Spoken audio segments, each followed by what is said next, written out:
तो बच्चों welcome to the channel. हम लोग जेई मेंस 2025 में जो सवाल है पीवाईक्यूज फिजिक्स के वो बना रहे हैं चैप्टर वाइज। तो जिसमें वेटेज ज्यादा रह गया, जिसके थोड़े ज्यादा टफ प्रॉब्लम्स होते हैं, वो टॉपिक हम लोग पहले लेंगे। तो सबसे पहले हम लोग रोटेशन मोशन के क्वेश्चन बनाने वाले हैं। तो देखते हैं रोटेशन मोशन में इस साल क्या आया था 2025 में।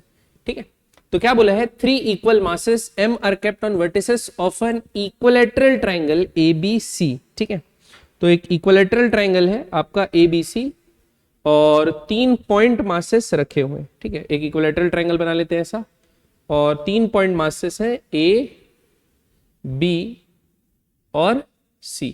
ठीक है, अब ये बोला है एट t इक्वल टू 0, मतलब समय क्या है 0, they are given in initial velocity which is v0। तो va को v0 AC दिया गया है, मतलब A पे जो पार्टिकल है उसको AC के तरफ, मतलब इस तरफ वेलोसिटी दी गई है विच इज v0। vb को दी गई है ba के तरफ, तो vb को दी गई है a के तरफ, तो ये है v0 वेलोसिटी a के तरफ, और vc को दी गई है v0 cb, मतलब इस तरफ, ये क्या हो गया v0। अब हमको क्या बोला है, हम लोग को ये निकालने बोला है where ac cb b are unit vectors along the axes, if 3 masses interact gravitationally then the magnitude of net angular momentum of the system हमको निकालना है at the point of collision। तो बच्चों जब भी हमको ये पता है कि जब भी वेलोसिटी डायरेक्टेड रहती है एक पार्टिकल की दूसरे की तरफ, तो उन लोग आके मिलते हैं कहां पे, सेंट्रॉइड में। ये ऐसे घूम के सेंट्रॉइड पे आएगा, ये ऐसे घूम के सेंट्रॉइड पे आएगा, तो सेंट्रॉइड पे यहां पर इनकी मीटिंग पॉइंट होगी। तो सेंट्रॉइड के अबाउट हम लोग को क्या निकालना है, इनका एंगुलर मोमेंटम निकालना है। तो देखते हैं कैसे हम लोग निकालेंगे, एक मिनट। ठीक है, तो सेंट्रॉइड के अबाउट एंगुलर मोमेंटम निकालते हैं। तो देखो वेलोसिटी ये है और पॉइंट ये है आपका सेंट्रॉइड। तो हमको पता है बच्चों एंगुलर मोमेंटम जो होता है वो होता है m into V perpendicular into R, या m into V into R perpendicular. ठीक है, तो मास m है, v0 वेलोसिटी से जा रहा है, ये line of action of velocity हो गया। ये सेंट्रॉइड से अगर एक परपेंडिकुलर ड्रॉप करेंगे तो ये डिस्टेंस हमारा हो जाएगा r परपेंडिकुलर। तो ये हम लोग को निकालना है। और साइड की लेंथ क्या बोल दी है बच्चों, a बोल दी है। ठीक है, साइड की लेंथ क्या बोल दी है, a। अब ये a हो गया, तो ये कितना होगा आपको पता है, ये जो ये जो ऑल्टीट्यूड होता है वो होता है √3a/2, और ये जो सेंट्रॉइड होता है वो 2:1 रेशियो में क्या करता है, ऑल्टीट्यूड को डिवाइड करता है। तो ये 2 पार्ट हो गया, ये 1 पार्ट हो गया, तो ये 1/3 होगा। तो इसमें इंटू कर देते हैं 1/3, तो ये √3 से ये नीचे चले जाएगा, तो आएगा a/2√3। तो ये जो डिस्टेंस आ गया वो क्या आ गया, a/2√3। अब ये m मास है, v0 से जा रहा है आगे की तरफ, और ये जो है परपेंडिकुलर डिस्टेंस है।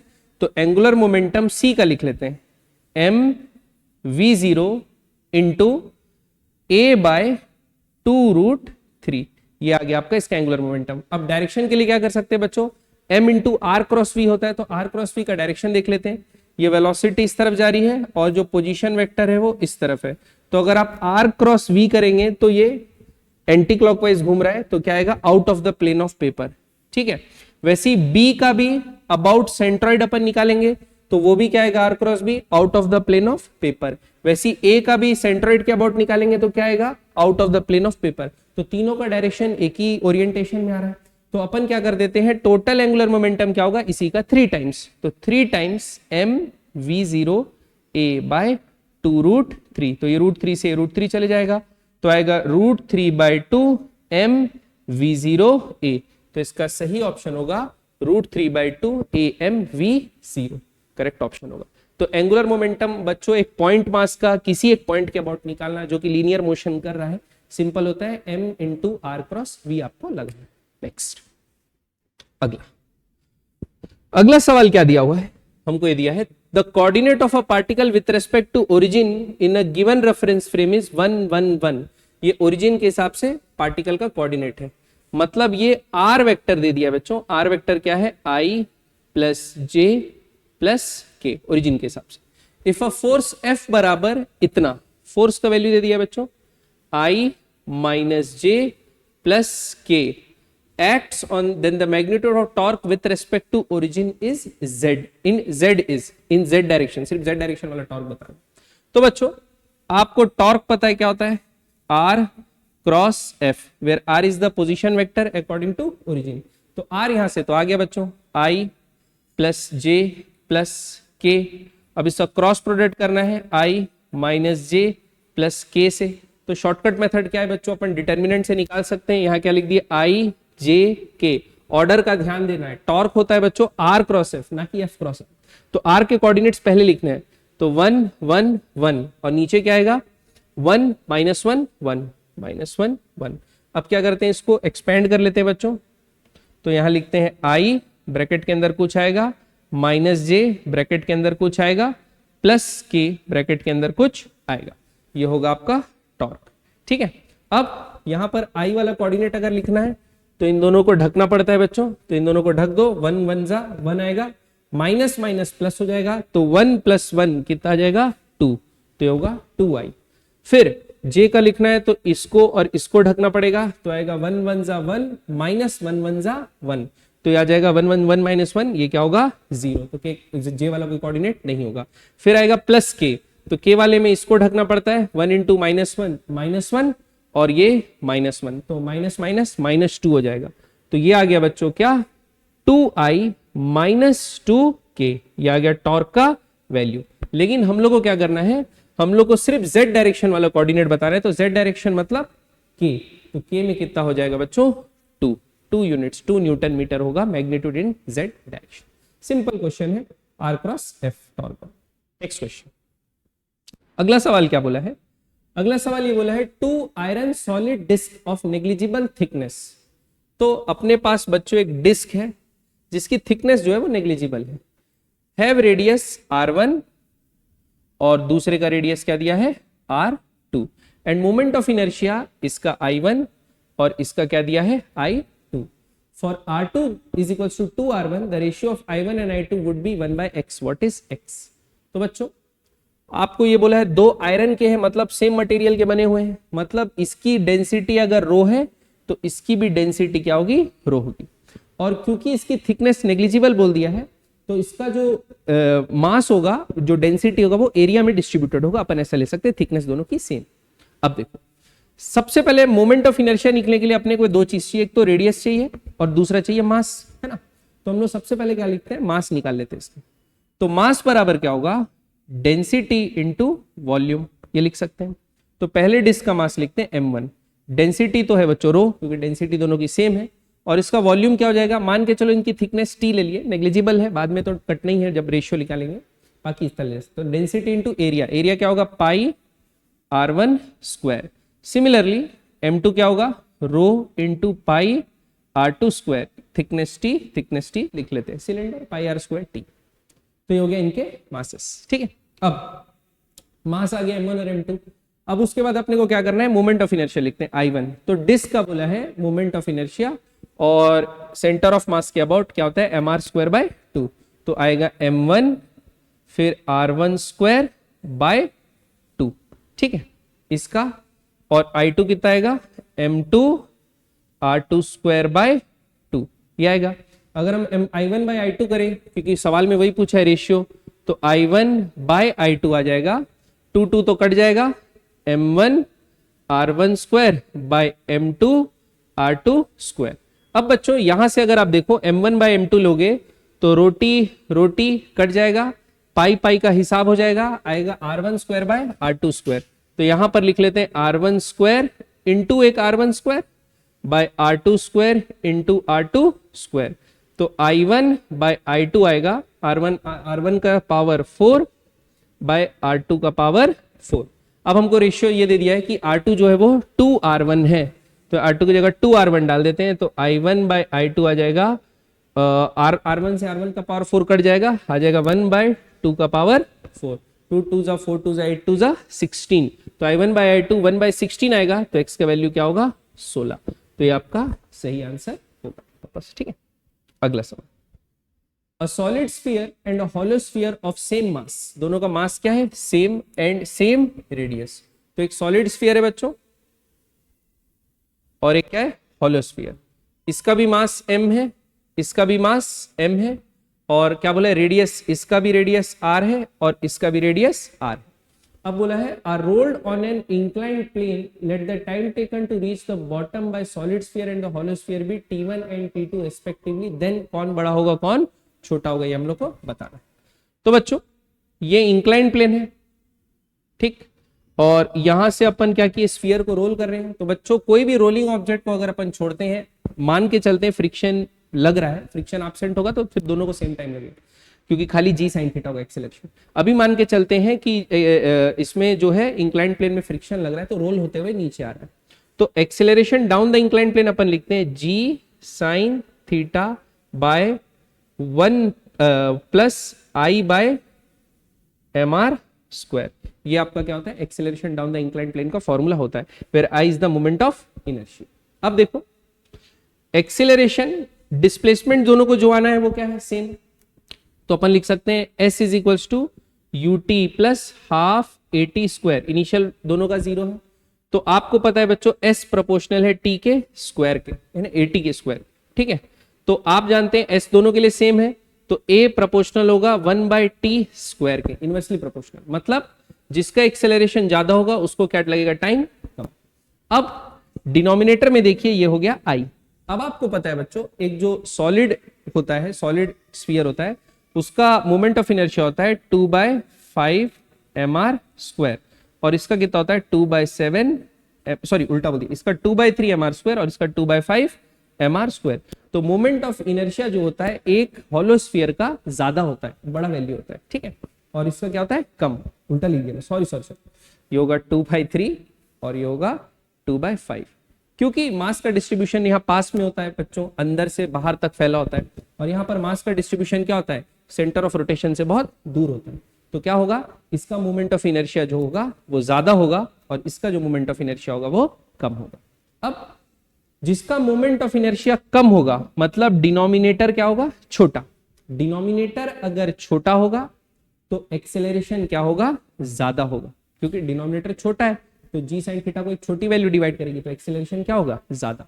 तो डिनोमिनेटर छोटा, एक्सेलरेशन ज्यादा, एक्सेलरेशन ज्यादा तो टाइम लगेगा कम, मतलब जिसका मोमेंट ऑफ इनर्शिया कम होगा उसको समय कम लगेगा, जिसका मोमेंट ऑफ इनर्शिया ज्यादा होगा उसको समय ज्यादा लगेगा। तो मोमेंट ऑफ इनर्शिया जो बड़ा है, बड़ी वैल्यू है, वो है हॉलो के लिए, तो हॉलो को टाइम जो है t2 लग रहा है वो ज्यादा लगेगा और t1 जो है वो कम लगेगा, तो t2 will be greater than t1, तो option C will be the correct option. Next, अगला सवाल क्या बोला है, a solid sphere is rolling without slipping on a horizontal plane, the ratio of linear kinetic energy of the centre of mass of the sphere and rotational kinetic energy कितना होगा। तो बच्चों solid sphere is rolling without slipping, तो क्या हो रहा है, role हो रहा है विदाउट स्लिपिंग, और क्या है सॉलिड स्फीयर।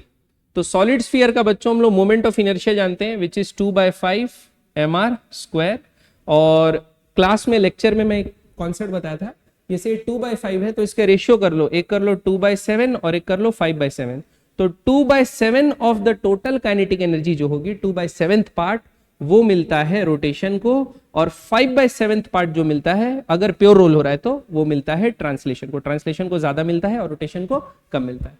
तो हमको क्या बोला है, ratio of linear kinetic energy of centre of mass and rotational kinetic energy ये निकालना है। तो बेसिकली इन दोनों को डिवाइड करना है, और पहले किसका लेना है, सेंटर ऑफ मास का ऊपर लेना है, तो आ जाएगा 5/2, क्योंकि 7 कट जाएगा, तो इसका आंसर होगा 5/2, ऑप्शन सी, ठीक है।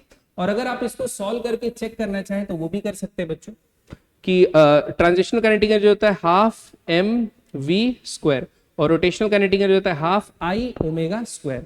आई को लिख सकते हैं आप 2/5 mr स्क्वायर, ये हो गया आपका moment of inertia solid sphere का, इनटू वेलोसिटी, अरे ओमेगा, तो v बराबर क्या होता है, r ओमेगा होता है, तो ओमेगा को आप क्या लिख सकते हैं, v/r, तो ओमेगा स्क्वायर क्या आ जाएगा, v²/r स्क्वायर, तो यहां लिख दीजिए v²/r स्क्वायर। अब v स्क्वायर से v स्क्वायर, r स्क्वायर से r स्क्वायर कट गया, और 2 से 2 कट गया, और ये 5 ऊपर चले जाएगा, m से m कट गया, तो आ जाएगा 5/2, ठीक है। तो ऐसे भी आप चेक कर सकते हैं। बाकी शॉर्टकट याद रखिए, जैसे बच्चों रिंग बोल दिया, रिंग का क्या होता है mr स्क्वायर, सामने क्या है 1, तो हाफ और हाफ बढ़ता है। अगर आपका डिस्क बोल दिया mr²/2 होता है, तो उसका कैसे बटेगा, नीचे क्या है 1/2 है, 1:2 है ना, तो क्या करेगा 1/3 और 2/3, तो ज्यादा वाला काइनेटिक को मिलेगा, कम वाला रोटेशन को मिलेगा। ओके, नेक्स्ट, अगला सवाल क्या दिया हुआ है, a uniform solid cylinder of mass m radius r rolls along an inclined rough plane of inclination 45 degree.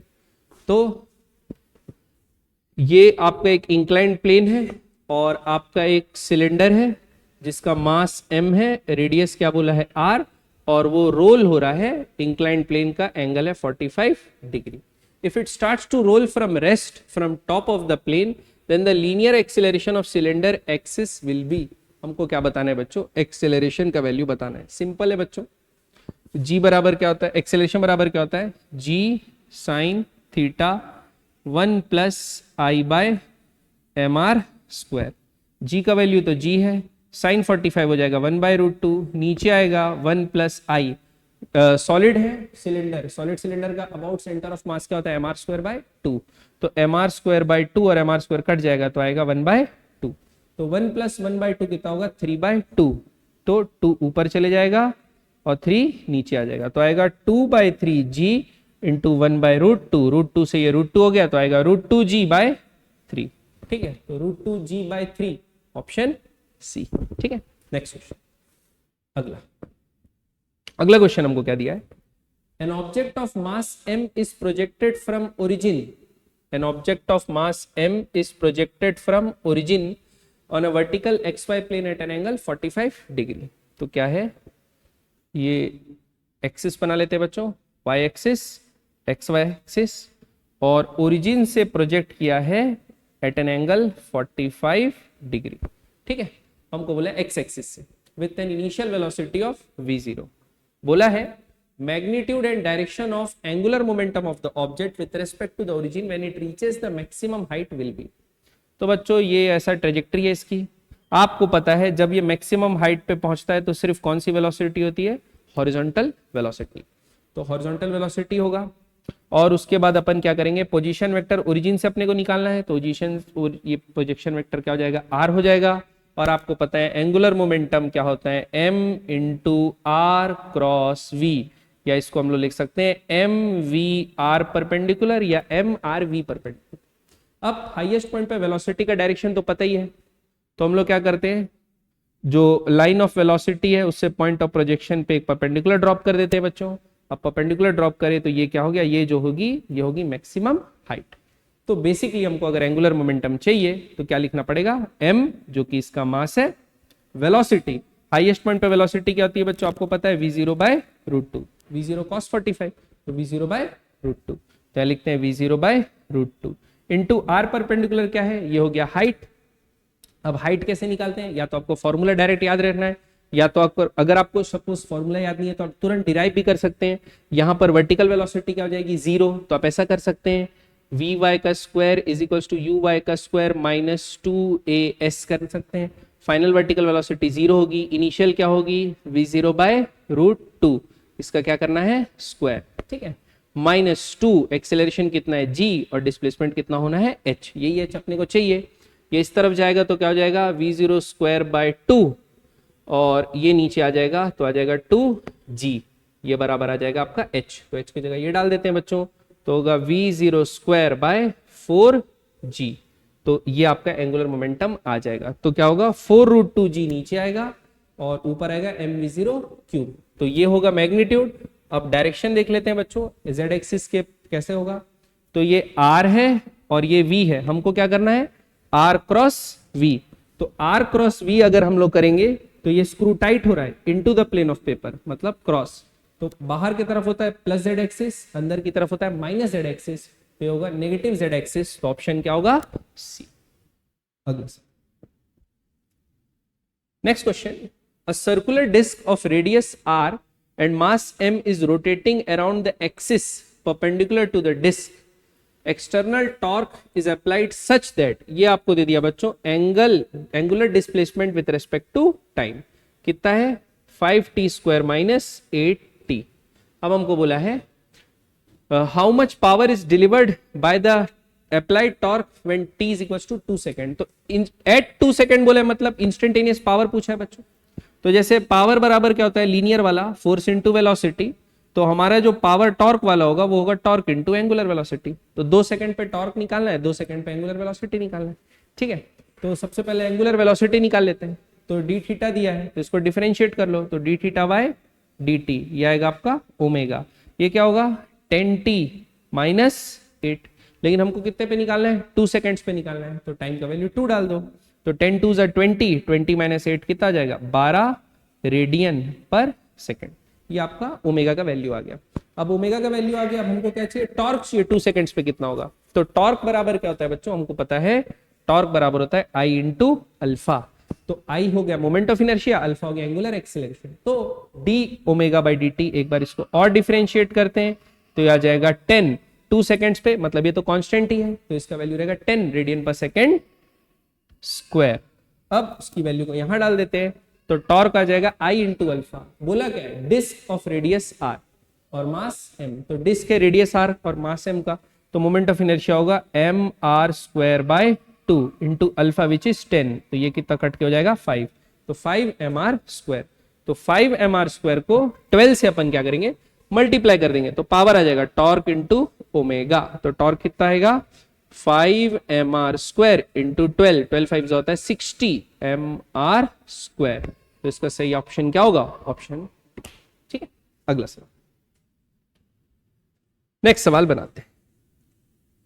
अगला सवाल क्या बोला है, a solid sphere of mass m and radius r is allowed to roll without slipping from highest point of an inclined plane of length l making an angle 30 degree with horizontal, तो क्या हो गया कि एक inclined plane है, ठीक, और ये एंगल कितना बना रहा है 30 डिग्री, और बोला है the highest point of an inclined plane of length l makes an angle 30 degree with the horizontal.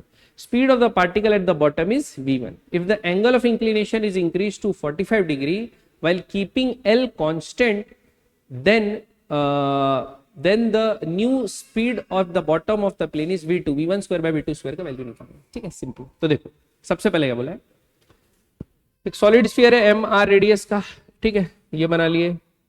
अब उसके बाद क्या हो रहा है, from the highest point of an inclined plane of length L makes an angle, तो inclined plane है उसके हाईएस्ट पॉइंट से फेंक रहे हैं, और इंक्लाइंड प्लेन की जो लेंथ है वो है L, और ये 30 डिग्री बना रही है। The speed of the particle at the bottom is v1 बोला, तो L लेंथ से बच्चों इसको नीचे आना है, तो आपको पता है इसका जो एक्सेलरेशन होता है वो कितना होता है g sin थीटा, तो एक्सेलरेशन बराबर लिखेंगे g sin theta by 1 plus I by M R square, ठीक। अब आप गौर करेंगे बच्चों यहाँ पर, तो एक्सेलरेशन किस पे डिपेंड कर रहा है, थीटा पे डिपेंड कर रहा है, ठीक है, क्यों, क्योंकि आई तो दोनों के लिए सेम होगा, क्योंकि स्फीयर तो चेंज नहीं कर रहे, बस एंगल ऑफ प्रोजेक्शन चेंज कर रहे हैं, तो आई एम आर स्क्वायर मतलब ये जो बॉटम वाला टर्म है तो चेंज नहीं हो रहा, तो एक्सेलरेशन जो है वो प्रोपोर्शनल है किसके, साइन थीटा के, ये आपको पता, हमको रेशियो चाहिए वेलोसिटी का। अब जो लेंथ है जो इसको गिरनी है वो सेम है, और ये क्या बोला है, व्हाइल कीपिंग एल कांस्टेंट, मतलब दूसरे केस में भी लेंथ को क्या रखते हैं अपन कांस्टेंट रखते हैं 45 डिग्री, तो सिर्फ थीटा चेंज हो रहा है एल भी चेंज नहीं हो रहा। हम जानते हैं कि वेलोसिटी जो बॉटम में होगी v स्क्वायर बराबर u तो 0 है, वो होगी 2 एक्सेलरेशन इंटू एस डिस्प्लेसमेंट। अब आपको डिस्प्लेसमेंट भी क्या बोल दिया है, सेम बोल दिया है, तो हम लोग बोल सकते हैं v स्क्वायर प्रोपोर्शनल होगा एक्सेलरेशन के, और एक्सेलरेशन प्रोपोर्शनल है साइन थीटा के, तो हम लोग बोल सकते हैं v1 square by v2 square होगा sine square theta 1 by sine square theta 2, तो थीटा 1 क्या है 30 डिग्री, तो आ जाएगा 1/4, ठीक है, 1/2 होता है साइन 30, साइन 45 1/√2 होता है, तो आ जाएगा 1/2, तो 1/2 क्या हो जाएगा 1/4 इंटू 2, तो ये आ जाएगा, ओए भाई सॉरी क्या हो गया, सॉरी है ना, तो ये आ जाएगा 2, तो ये आ जाएगा 1/2, तो रेशियो विल बी 1:2। अच्छा, इसमें ऐसा वेरिएशन कर सकता था बच्चों, अभी क्या बोल दिया इंक्लाइंड प्लेन की लेंथ सेम है, अगर ये बोल देता हाइट जो है वो L है और फिर एंगल अलग अलग करता, तो बच्चों 30 डिग्री से अलग आता, और हाइट अगर सेम बोलता तो 45 डिग्री से, जो लेंथ अगर सेम रहता 45 डिग्री से, अगर L हाइट जो रहती सेम रहती, तो ये जो लेंथ इसको नीचे आना है वो चेंज हो जाता, वैसे ही 30 डिग्री में जो लेंथ इसको नीचे आना है वो बढ़ जाता, तो फिर कुछ और ही होता। फिर यहाँ पर जो S को हमने नेग्लेक्ट कर दिया, उसको नेग्लेक्ट नहीं कर सकते, तो ये चीज ध्यान देना। बाकी ये बोला है कि इंक्लाइंड प्लेन के सेम लेंथ नीचे आता है, हाइट सेम नहीं दिया, तो इसमें L को सेम लेना, ओके। नेक्स्ट सवाल, अगला सवाल क्या बोला है, torque due to force about the origin acting on a particle उस पोजीशन वेक्टर दे दिया है। तो बच्चों पोजीशन वेक्टर क्या है, i प्लस जे प्लस के, और फोर्स दिया है, कितना दिया है, torque due to force 2i plus j plus 2k। बच्चों सिंपल सा है सवाल, क्या करना है, i जे के, r क्रॉस f होता है तो पहले r के कोऑर्डिनेट्स लिखेंगे 1 1 1, ठीक है, उसके बाद फोर्स लिखेंगे 2 1 2 2 1 2, डिटर्मिनेंट को खोलेंगे i, सबसे पहले i को खोलते हैं तो इसको और इसको ढक दो, 1 2 जा 2, 1 1 जा 1, 2 माइनस 1 1 होगा तो आएगा 1, फिर माइनस जे लगेगा, जे वाले को तो इन दोनों को ढक देंगे तो आएगा 1 इंटू 2 2, 2 इंटू 1 2, 2 माइनस 2 0, तो जे वाला कोई कंपोनेंट होगा नहीं, फिर प्लस के आएगा, के वाले के लिए इसको और इसको ढकेंगे, 1 1 जा 1 माइनस 1 2 जा 2, तो 1 माइनस 2 विच इज माइनस 1, तो आएगा i माइनस के, ये होगा आपका टॉर्क का इक्वेशन, i माइनस के, ऑप्शन नंबर ए।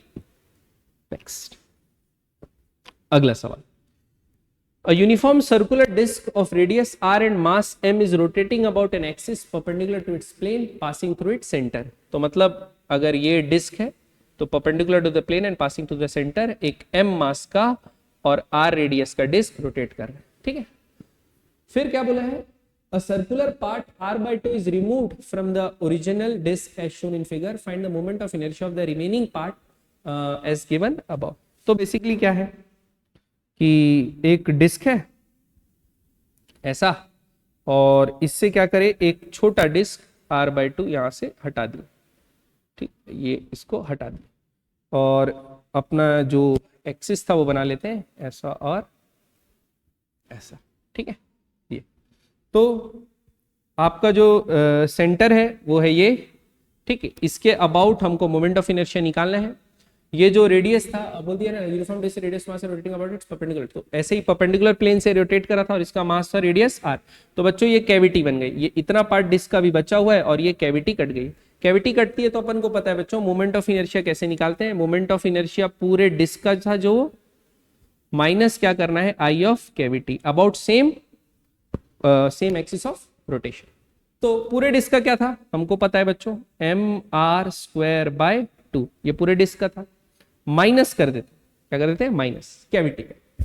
अब एक तो हमको कैविटी का पहले तो मास चाहिए, तो यूनिफॉर्म डिस्क बोला था, तो जो पूरा मास है वो कितने में डिस्ट्रीब्यूटेड था, पाई आर स्क्वायर, पूरे एरिया में डिस्ट्रीब्यूटेड था। अब इसे r बाई 2 रेडियस का, यहां से बोला है ना r बाई 2 रेडियस का जो कैविटी है वो उठा दिए, काट दिए, तो m डैश मास क्या हो जाएगा, m by pi r square into pi r square by 2, pi r square से पाई स्क्वायर कट गया, ये आएगा, सॉरी क्या लिखा, पाई आर बाय 2 स्क्वायर, तो पाई स्क्वायर बाय 4 आएगा, तो क्या आ जाएगा m बाय 4, तो एक कैविटी का मास है m बाय 4, तो m बाय 4, ठीक।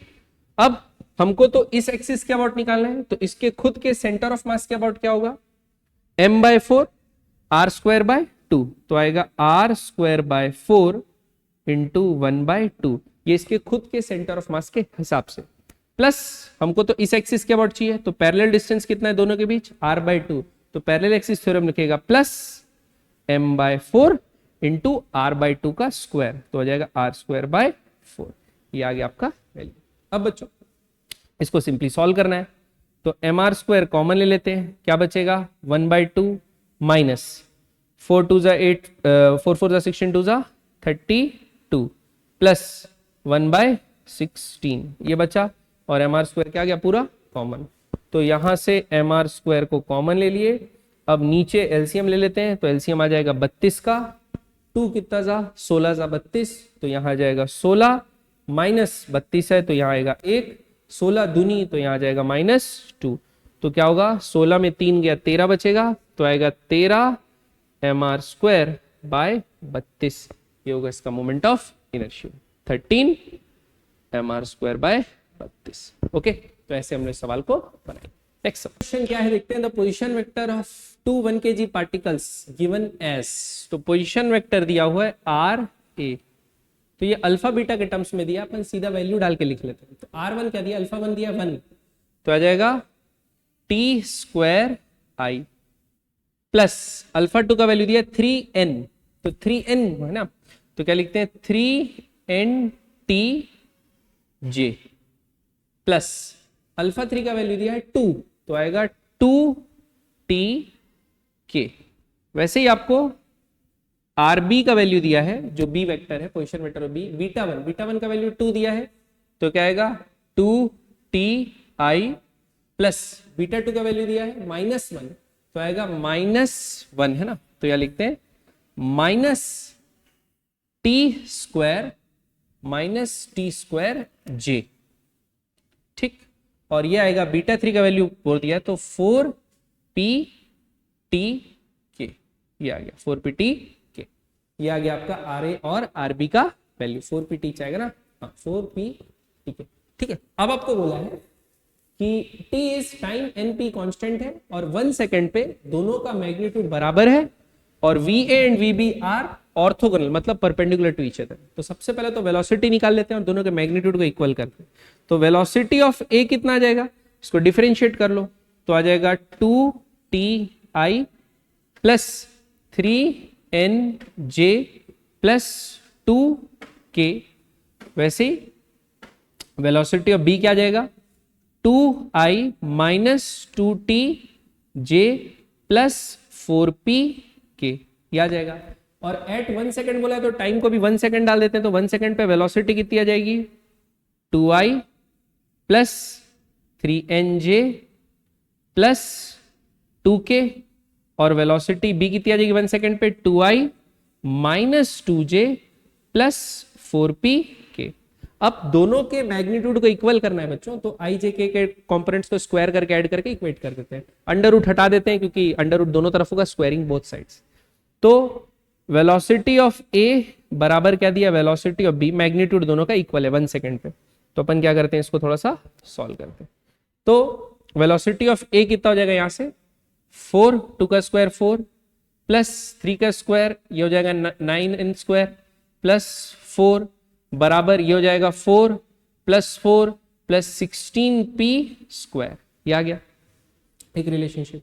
तो देखो 4 4 ये दोनों तो कट गया, अब यहां से क्या आ गया 9n स्क्वायर बराबर 16p स्क्वायर। अच्छा, ये दोनों में क्या रहेगा, अंडर रूट तो रहेगा। तो अपन क्या लिख सकते हैं यहां से n बाय p जो आएगा वो हो सकता है plus minus, n square by p square इधर आएगा, प्लस माइनस हो सकता है 4/3। तो एक प्लस 4/3 भी ले सकते हैं और माइनस 4/3 ले सकते हैं, तो इतनी चीज याद रखिएगा। अब दूसरा क्या बोला था कि दोनों ऑर्थोगोनल है, तो डॉट प्रोडक्ट करेंगे दोनों का तो भी क्या आना चाहिए, 0 आना चाहिए। डॉट प्रोडक्ट कर लेते हैं बच्चों, 2 2 4 plus 3n minus 2j minus 6n 4p 2k plus 8p बराबर 0। तो यहां से n और p का वैल्यू हम लोग को निकल जाएगा बच्चों। दो इक्वेशन दो अननोन। अब एक बार 4/3 डाल के देख लेते हैं। तो देखो 4/3 अगर डालोगे तो 3 2 6 माइनस 8p प्लस 8p, तो ये तो 4 बराबर 0 नॉट डिफाइंड हो रहा है, मतलब अपने को जो वैल्यू लेना है n बाय p का रेशियो लेना है -4/3 ना कि +4/3। तो -4/3 डालते हैं तो क्या आएगा 4 प्लस अब आ जाएगा 8p प्लस 8p बराबर 0। तो 8p और 8p कितना हो जाएगा 16p बराबर -4, तो p का वैल्यू आ गया -1/4। ये p का वैल्यू आ गया। अब p का वैल्यू -1/4 डाल देते तो n का वैल्यू क्या आएगा -4/3 इंटू -1/4। 4 से 4 कैंसिल हो जाएगा और ये माइनस माइनस प्लस हो जाएगा, तो n का वैल्यू आ जाएगा 1/3। तो n और p ये दोनों का वैल्यू अपने को मिल गया। अब n और p का वैल्यू निकल गया बच्चों, हमको क्वेश्चन में क्या पूछा है, क्वेश्चन में हमको पूछा है कि हमको निकालना है the magnitude of angular momentum with respect to the position of particle b is इतना, वैल्यू ऑफ l क्या होगा, अच्छा रूट l के टर्म्स में मिलेगा। तो बच्चों एंगुलर मोमेंटम निकालना है। एंगुलर मोमेंटम क्या होता है, of angular momentum of a बोला है, तो वेलोसिटी a का लेंगे लेकिन पोजीशन वेक्टर b के रेस्पेक्ट में, b जिस पोजीशन पे उसके हिसाब से, तो ये क्या होगा, एंगुलर मोमेंटम होता है m into are cross v। तो m इंटू किसके रेस्पेक्ट में, position of a with respect to b, क्योंकि b के रेस्पेक्ट में एंगुलर मोमेंटम निकालना है, क्रॉस वेलोसिटी ऑफ, ठीक है। तो यहां से m तो लिख लेते हैं, आर ए बी क्या आएगा वो भी निकाल लेते हैं बच्चों। तो यहाँ पर कहाँ कहाँ गया ये आपको क्या दिया है आर ए और ये क्या दिया है आर बी, ठीक है। At t is equal to 1 निकालना है तो are A with respect to r B, r A B निकालना है। तो आर ए बी क्या होगा, साइड में निकालते हैं। R position of A with respect to B क्या होगा, position of A minus position vector of B. R A B क्या होता है आर ए माइनस आर। अब position vector of A with respect to B, तो are A का value क्या है देखते हैं। आर ए का वैल्यू यहाँ पर डाल देते हैं। तो आर ए क्या होगा, कहाँ गया यहाँ था 1 सेकंड पे। तो अल्फा वन का वैल्यू था 1, तो आएगा यहाँ पर। अच्छा एक बार यहीं पर वैल्यू लिख लेता हूँ, उसके बाद सब्स्टिट्यूट कर दूंगा, इसको मिटा रहा हूँ थोड़ा सा, ठीक। तो आर ए का वैल्यू क्या आ जाएगा, टी इक्वल टू 1 डालेंगे तो आई प्लस एन। तो n का वैल्यू कितना निकला है, n का वैल्यू मैं अभी निकाला था 1/3 था, 1/3। तो यहाँ पर डाल देंगे 1/3। 1/3 डालोगे n की जगह तो 1/3 से 1 कट जाएगा तो आ जाएगा 1j प्लस 2, t का वैल्यू 1 डालना है तो क्या आएगा 2k। तो i plus j plus 2k। और rb कितना आया 2i माइनस j 4p, ये -1/4 दिया तो -1/4 दिया तो आ जाएगा -1k, ठीक। तो अब हमको क्या चाहिए आर ए बी क्या होता है are A minus R B. तो are A minus R B करते हैं तो are A I minus 2i minus I बचेगा, जे माइनस जे प्लस 2j बचेगा, 2k माइनस के प्लस 3k बचेगा। तो क्या हो गया आपका आर ए बी आया माइनस आई प्लस 2j प्लस 3k। तो आएगा माइनस आई प्लस 2j प्लस 3k। इसका क्रॉस कर रहे हैं बच्चों को किसके साथ, वेलोसिटी ऑफ ए। अब वेलोसिटी ऑफ ए लिख लेते हैं। तो वेलोसिटी ऑफ ए कितना था, वेलोसिटी ऑफ ए था, इसको डिफरेंशिएट किए थे और 1 वैल्यू डाले थे तो आया था 2i आया था, टी का वैल्यू 1 डाल देंगे तो, और ये तो 1 हो गया था तो प्लस क्या आ जाएगा j, और ये क्या था प्लस 2k। तो वेलोसिटी क्या था 2i plus j plus 2k। तो यहाँ पर डाल देते हैं 2i plus j plus 2k। मास 1 kg दिया है तो इसका वैल्यू भी 1 डालना है और इन दोनों का अब क्या करना है बच्चों क्रॉस प्रोडक्ट करना है।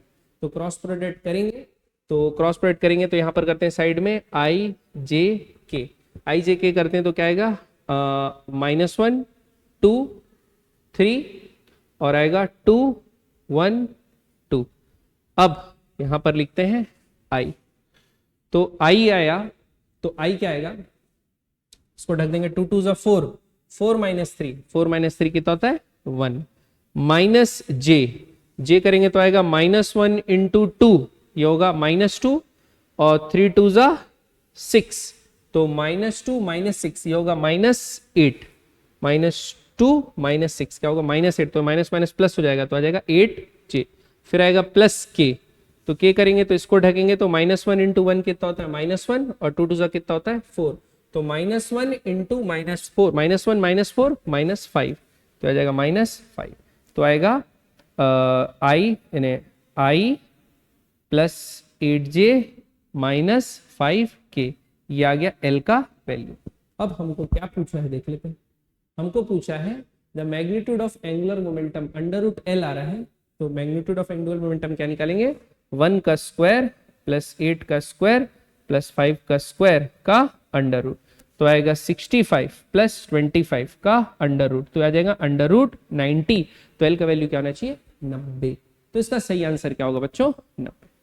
तो एक थोड़ा लेंदी और कैलकुलेटिव था, बाकी एकदम सिंपल था बच्चों, क्योंकि हम लोग को एंगुलर मोमेंटम निकालना बोला है और एंगुलर मोमेंटम किसके रेस्पेक्ट में निकालना इंपॉर्टेंट है।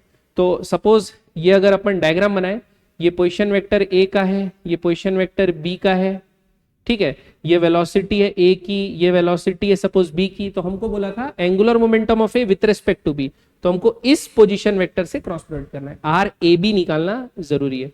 तो आर ए बी क्या होता है आर ए माइनस, तो वैसे ही हम लोग निकाल के इसको सॉल्व, और उसके लिए पी और एन का पहले अननोन वैल्यू निकालना था, उसके लिए भी दो चीजें दी थी, वेलोसिटी का मैग्नीट्यूड सेम दिया था 1 सेकंड पे और दोनों वेलोसिटीज ऑर्थोगोनल थी, ठीक है।